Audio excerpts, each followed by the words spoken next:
Frères et sœurs, c'est avec un grand plaisir que je m'adresse à vous pour vous souhaiter un joyeux Noël et vous présenter mes meilleurs vœux de bonne et heureuse année 2018.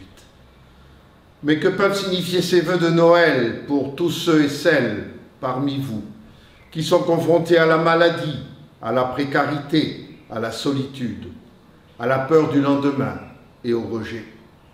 Quelle pourrait être cette bonne nouvelle qui engendre lumière, guirlandes et ce parfum de fête qui flotte dans nos rues et jusque dans les yeux de nos enfants? Ce n'est rien d'autre que la naissance d'un enfant dans une étable, né dans une famille humble et modeste. Accueillir cet enfant avec Marie et Joseph, c'est accueillir la vie dans sa forme la plus simple et la plus belle. Cette vie qui fait irruption sans aucune considération de richesse, de classe sociale, de race ou de niveau intellectuel.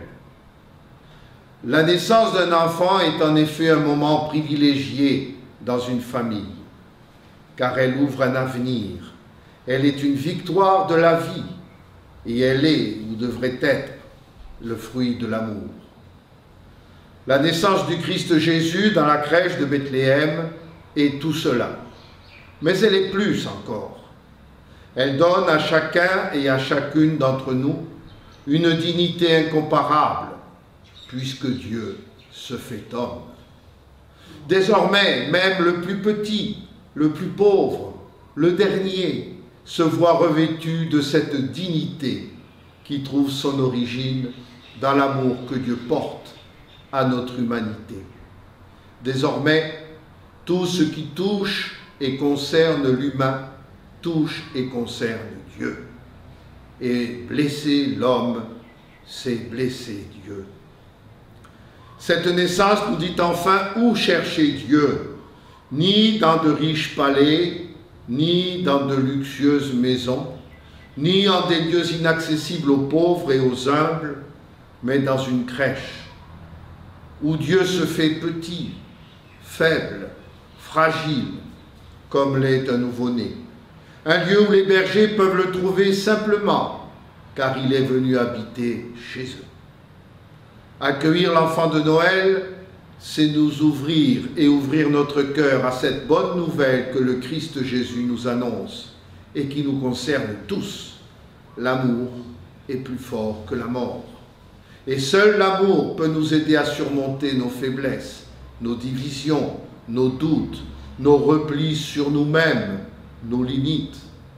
Depuis Noël et la naissance du Christ, nous savons que Dieu marche à nos côtés, comme il l'avait fait avant, qu'il se fait l'un de nous sur cette terre pour que nous trouvions en lui la force d'aimer, la force de pardonner, de partager, la confiance pour accueillir la vie qu'il nous offre.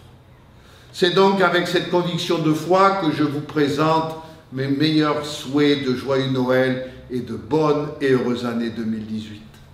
Ma pensée va vers vos familles, mais également vers ceux qui sont malades, vers ceux qui sont seuls, vers ceux et celles qui sont loin de leur foyer en ce temps de fête familiale, vers ceux qui souffrent de la misère économique et humaine et qui vivent des situations de division dans leur propre foyer, vers ceux et celles qui sont en prison. À tous, je souhaite de grandir en humanité. Je souhaite beaucoup d'amour à donner, à recevoir et à partager. Je demande au Seigneur d'écarter de nos cœurs tout ce qui avilit et détruit. Je lui demande de faire grandir en nous ce qu'il y a de beau et de plus noble en chacun de nous.